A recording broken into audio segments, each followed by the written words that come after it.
Bem, voltando aqui ao terceiro segmento do nosso programa, é sobre a questão dos eventos que ocorreram na Inglaterra e que recentemente vemos também outros no Chile.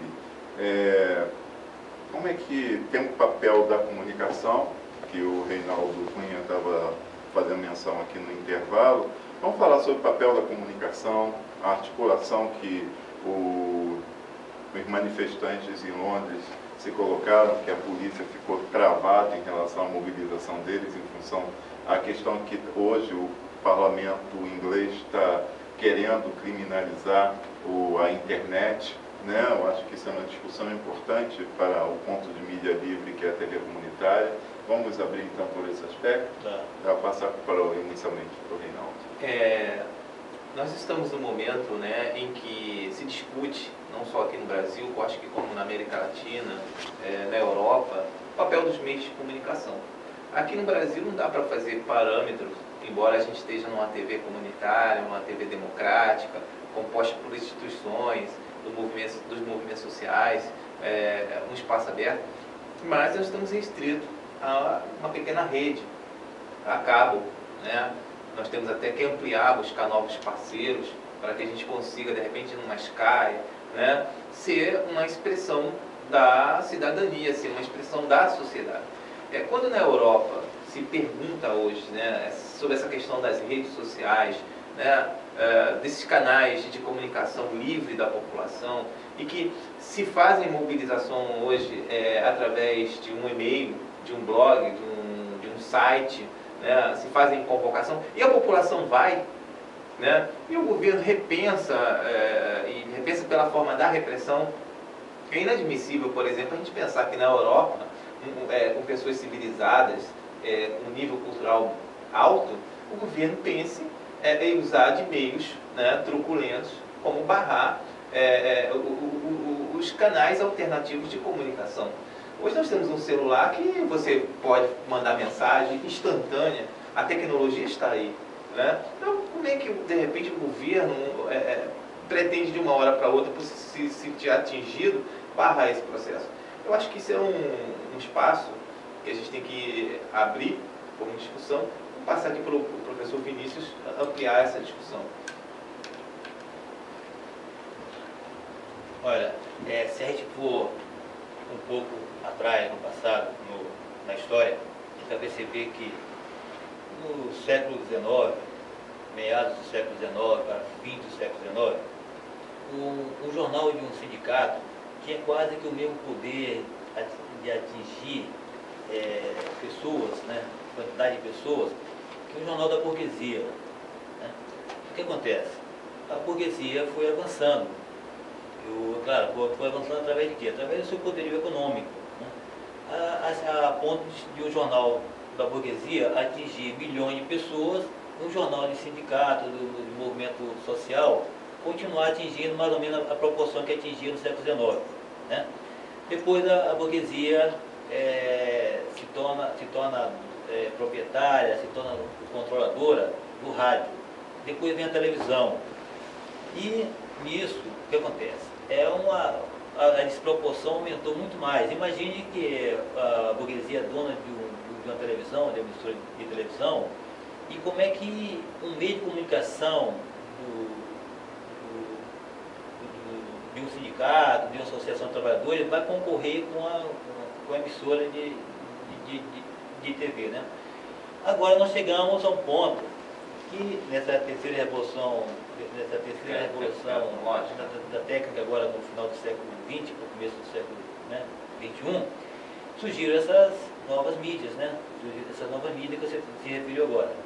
Aí a burguesia, né? todo esse capital internacional, nacional, internacional, está assim com receio, porque, como você falou, alguém que hoje tem um celular pode mandar uma imagem, né, que contradite uma imagem de uma emissora lá dos Estados Unidos, de uma emissora lá da França, lá da Alemanha, né? Por exemplo, foi divulgado há pouco tempo que os filhos do Gaddafi estavam presos. Depois um dos filhos do Gaddafi aparece. Ou seja, o que acontece com isso? E essas televisões, essas grandes redes, elas entram em descrédito. Alguém hoje pode dar uma notícia que leve as grandes redes, né, nacionais, multinacionais, a entrarem em descrédito. Ou seja, a população fala assim, ó, não vou acreditar mais em você porque eu vi na internet algo diferente e algo real do que você apresentou, né? Então, isso é um avanço muito grande, mas tem que saber usar essas armas, a internet, tem que usar, como passar essas mensagens, né? Isso é um avanço muito grande. Ó, saber usar, a pessoa, ou então esses movimentos sociais, tem que estar de posse de uma ideologia que não pode ser a mesma ideologia do capital, né? A mídia apoiou essa questão do Egito, né? Por exemplo, aí nos países árabes, né? Ditos chamados autoritários, na verdade foi esses Facebooks, foi essas mídias alternativas que fizeram o povo ir para a rua, se mobilizarem, né? E protestarem por esses governos autoritários. Quando a gente vê, de repente, aqui no Brasil ainda estamos longe, mas a gente também vê aqui que hoje você consegue fazer manifestações, convocar, você cria redes de comunicação. Não é uma rede só, são várias redes em comunicação e interlocução, né? Então a gente tem não só de segmentos universitários, acadêmicos, mas movimentos de jovens e tal. E na medida que você hoje, com essa coisa do Google, né, você bota um tema e você pesquisa, aparecem várias coisas relacionadas àquele tema. Então pessoas afins, elas podem, de alguma maneira, terem um pensamento voltado para determinadas coisas, que não necessariamente seja uma questão ideológica, né? Por exemplo, a gente estava aqui Entre Linhas falando sobre Cuba, né? Por exemplo, se um estrangeiro chega lá, quer dizer assim, bom, eu quero tomar um uísque, eu quero, enfim, eu quero comprar roupas, eu quero comprar sapatos, eu quero fazer isso, eu quero fazer aquilo, e de repente não encontrar essa realidade. Será que é um atraso para aquele, né? E aí você começa a se deparar, quer dizer, com a questão da informação e da contra-informação. Porque a gente tem aqui no Brasil, como, por exemplo, Cuba, que é um país avançado na área da medicina, né? Mas, por outro lado, atrasados em termos econômicos de consumo, né? Então, qual o caráter de uma mobilização, né? E aí a gente começa a perceber o seguinte: por que, na verdade, esses grupos econômicos que estão no poder temem, de repente, esse instrumento? Porque, na verdade, por trás disso tem grandes indústrias, né? As máquinas fotográficas hoje, elas filmam, elas editam, tem programas de edição. Por trás disso aí tem um desenvolvimento. Você vai frear esse processo? Não tem como frear, né? Aqui no Brasil quase todo mundo tem um celular. Raramente não tem alguém que não tem um celular. E o celular fotografa, manda e-mails, capta mensagens. E eu acho que é uma coisa que, assim, são etapas de desenvolvimento. Agora, se isso pode estar a serviço, né, de um controle de governo, bom, eu particularmente acho que isso é impossível, né? A história está provando que é impossível. Mas se há uma forte repressão a esses movimentos, na Inglaterra, por exemplo, eles correram atrás das filmagens, das manifestações, e foram à casa das pessoas para prender, né? Saíram em verdadeiro patrulha, né, buscando todas as pessoas que estavam direta e indiretamente envolvidas. E essas manifestações foram ideológicas, foram para derrubar a rainha, por exemplo? Acho que não foram. Então a gente tem que... Eu acho que nem eles estão entendendo, na verdade, o que na verdade representa essas redes sociais. O caso das redes sociais é importante e cabe divulgar aqui aos telespectadores que não existe privacidade nos meios de comunicação, inclusive os chamados privados, como ficou demonstrado nessas manifestações na Inglaterra. O último segmento desse programa, eu gostaria de fazer uma sugestão aos convidados, porque sempre se coloca a questão de que certas coisas não ocorreriam na Europa, né? Quando o Charles foi assassinado pela polícia londrina, naquela primeira mudança da política de segurança pública em Londres, depois do 11 de setembro dos Estados Unidos, que a polícia passou a andar armada, que não era permitido pela população britânica, você tem uma série quando o Brasil veio reclamar do assassinato do brasileiro em Londres, a polícia londrina se defendia que aqui, pelo menos, nós temos um processo em que os policiais estão sendo acusados, o que não ocorreria num país como o Brasil, né? Bem, toda hora esse neocolonialismo, essa políticas neoliberais que ainda estão em vigor, sempre fizeram um contraste de que o modelo capitalista europeu e norte-americano, do ponto de vista aberto e liberal, não permite que determinadas contradições que se oferecem nas sociedades como na América Latina e África, de extrema pobreza, de grandes violências urbanas, e ocorressem na Europa. Como é que o professor Bandeira, como doutor em sociologia, cabe dizer, ele avalia isso? Quando você vê que aqui os jornais europeus e americanos falavam dos assassinatos que ocorriam entre a juventude para roubar um tênis da Nike de um garoto da classe média da zona sul do Rio de Janeiro, e você vê a população londrina hoje quebrando na periferia as lojas para obterem produtos de consumo, que agora estão excluídas, né? Como é que fica essa cidadania e essa comparação entre essas políticas com o Brasil, professor? Bem, o que está acontecendo em Londres, quer dizer, esse episódio que aconteceu, né, que foi reprimido duramente pela polícia, é uma coisa que também só não está acontecendo assim muito frequentemente aqui no Brasil, porque o Brasil também passou por um processo de neoliberalismo e continua passando por um processo de neoliberalismo, como você estava falando no intervalo. Né? O que o neoliberalismo, qual a posição do neoliberalismo com relação aos trabalhadores que são considerados como não tendo capacidade de entrar no mercado de trabalho? Né? Esses trabalhadores que não têm condições mais de entrar no mercado de trabalho porque estão obsoletos, porque não têm a escolaridade necessária para ser absorvidos no mercado de trabalho, porque passaram por processo de entrada em drogas, em alcoolismo, né? Ou então estão no mercado informal já há muito tempo, sobrevivendo no mercado informal. Ou seja, a receita do neoliberalismo é dar uma assistência a essas pessoas, para essas pessoas só sobreviverem e não pensarem em política. Ou seja, enquanto as pessoas estão sobrevivendo, primeiro era a cesta básica, depois veio a Bolsa Alimentação, até chegar ao ponto de nós temos uma Bolsa Família. Né? É claro que o programa Bolsa Família é interessante, mas se fosse um programa assim, emergencial, né? A pessoa está na situação extrema de pobreza, recebe o Bolsa Família, né, 100 e poucos reais, e depois de 6 meses essa pessoa vai evoluir para um outro estágio, ou seja, vai ser inserida numa cooperativa, se ela é eletricista, se insere no mercado de trabalho, se não tiver alguma habilidade, se prepara essa pessoa, faz um curso, né, profissionalizante para se inserir no mercado de trabalho. Né? Mas o que eu percebo é o seguinte, que a proposta neoliberal é que essa pessoa fique recebendo um assistencialismo justamente para não pensar em se revoltar, ou seja, não pensar em entrar no partido político, não pensar em se associar com outras pessoas que estão na mesma situação que elas. Ou seja, é uma proposta individualista. Eu dou a bolsa, eu dou esse auxílio de sobrevivência, individualmente, eu dou para essa pessoa, para essa família, eu não dou para a coletividade. Né? Mesmo que toda aquela coletividade receba, mas cada um vai receber individualmente.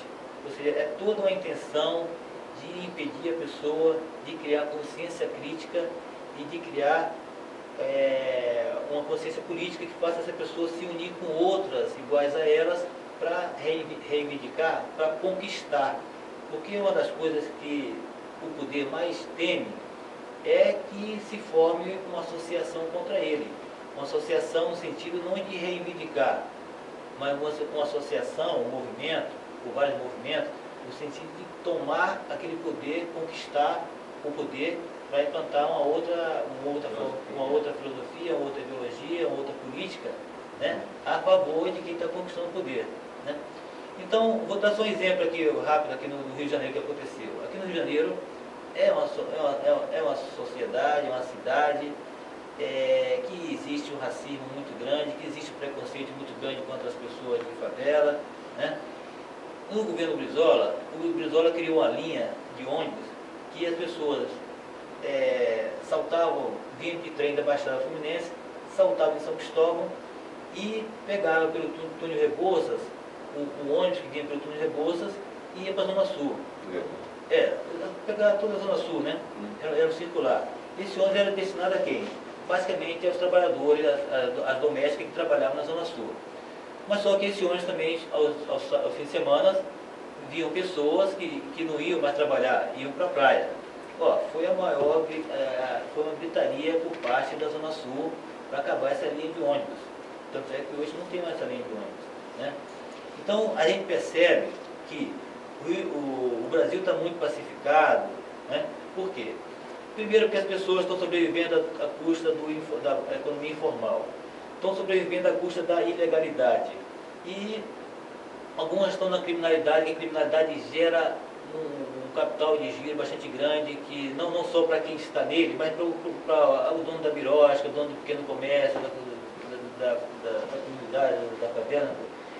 E também porque muitas dessas pessoas estão recebendo esse auxílio que vem evoluindo até chegar ao Bolsa Família. Se cortar tudo isso, e aí essas pessoas vão começar a ter uma atitude mais política, mais ideológica, vão criar consciência crítica, né? E além disso, tem a televisão que faz todo um massacre ideológico, massacre de alienação. Você liga a TV aberta, qualquer canal, programas, novelas, que a intenção a intenção ideológica de alienar, de domesticar, né? Na novela, o pobre tem uma casa bonita, o pobre, ou seja, não existe o conflito de classes, mas na realidade existe o conflito de classe. Então, por isso que no Brasil, até os movimentos sociais, os sindicatos no Brasil, estão em aliança com muitos, uma aliança com o governo. Claro que o governo Lula, o governo Dilma, é de outra natureza do que o governo Fernando Henrique Cardoso. Então, o provável governo Serra, né? A natureza é diferente. Mas o neoliberalismo está aí ainda forte, ou seja, a proposta dele ainda é uma proposta muito forte na educação, na cultura, na assistência social, né? E isso está segurando os movimentos, né, que vêm de baixo, que as pessoas estão sobrevivendo. Queria até comentar também esse aspecto das políticas sociais e da forma como a população sobrevive, o seu meio de existência, meio material de existência. Você tem uma propaganda que está dizendo que a população tem aumentado o emprego formal, mas em contraste não é divulgado que o emprego formal aumenta em detrimento do valor do salário, porque você teve uma ampliação muito grande do emprego formal para assalariados, tanto que hoje você tem um grau de mudança, de instabilidade no emprego, que o FAT está sem recursos, que estão utilizados para o seguro-desemprego. Chegou ao ponto do FAT estar sem recursos para programas para o trabalhador. E em relação a essa economia informal, que é muito envolvida, infelizmente, com a ilegalidade ou a criminalidade também, teve uma vítima recente que cabe aqui o programa destacar, a juíza Patrícia Cioli, da vara da comarca de São Gonçalo, foi assassinada na sua porta por 21 tiros, né, na porta, e hoje a segurança do Fórum de São Gonçalo está sendo mudada porque descobriu que as balas que a atingiram foram compradas, adquiridas de armamento da polícia. Então, a segurança do Fórum de São Gonçalo foi alterada, foi mudada o policiamento. E você tem uma suspeita que os jornais estão dizendo que foi por estar mexendo com uma máfia das vans naquela região. Bem, nós temos então uma população desindustrializada, uma desindustrialização, um movimento sindical que fica segmentado, pulverizado pela economia informal. Então você tem menos grau de mobilização, de organização do trabalhador, pelo grau de pulverização que o neoliberalismo coloca para a economia, né, para o meio de material de existência do trabalhador. E nós temos no Brasil, ao contrário do que ocorre na América Latina, um grau de conscientização, de organização, uma desorganização dos movimentos sociais, que se colocam como sobreviventes quando se articulam com o Estado, tanto do ponto de vista do Estado, quando estava do Fernando Henrique Cardoso, quando teve a RUT, né, que desenvolveu aquele projeto de terceirização através das ONGs, que foi lá onde Comunidade Solidária, um projeto, e você hoje tem uma série de entidades também que estão articuladas com a terceirização da Prefeitura do Rio de Janeiro, que terceirizou todos os serviços de saúde por uma série de organizações sociais, né, e que ocupam um outro papel, né, que não deveria ser aquele de mobilização da sociedade civil. O Reinaldo, não estou perguntando que fale, por favor, encerrar o programa hoje. Eu só queria dizer o seguinte, né, como o professor Vinícius Bandeira falou, se acabar com as chamadas cestas básicas, né, o tique de leite, né, o kit construção, porque na prática, o governo, quando impõe de cima para baixo esses programas, né, ele tem interesse pelo voto.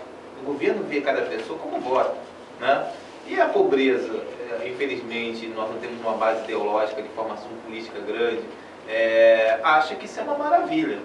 Então nós temos 11 milhões de cestas, daqui a pouco é 12 milhões, daqui a pouco é 13 milhões, e que se cria projeto, se mobiliza, os vereadores se transformam em cabos eleitorais em troca de ticket de leite, em esses chamados tickets.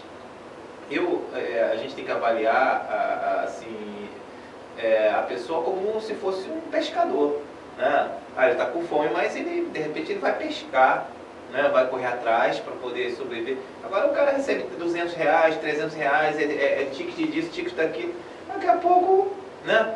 Mas quem está recebendo pensa sempre que tem que dar alguma coisa, e essa coisa é o voto.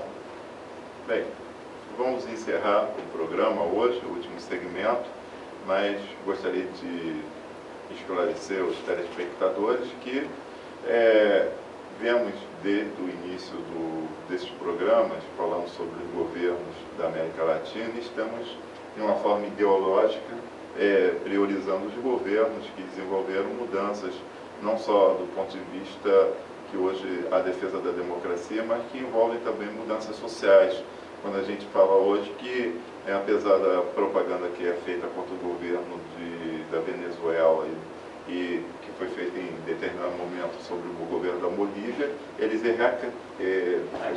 erradicaram o analfabetismo nesses países, como em Cuba, que não tem analfabetismo, que tem uma saúde avançada, apesar da carência material, até de alimentos, mas você tem uma educação de qualidade, que você não precisa ser da classe média alta para fazer um curso de medicina, como ocorre no nosso país, onde as universidades públicas, que oferecem melhores cursos de medicina, são reservados para uma população que tem acesso a ela, que é de classe média alta. Então você tem uma população em Cuba que tem acesso a um ensino de medicina, uma faculdade de medicina de qualidade. Então, esses modelos que a gente tem que olhar do que sair dessa visão, dessa propaganda terrível que os meios de massa colocam como peças políticas. Mais uma vez, obrigado, telespectadores, e encerrando o programa hoje.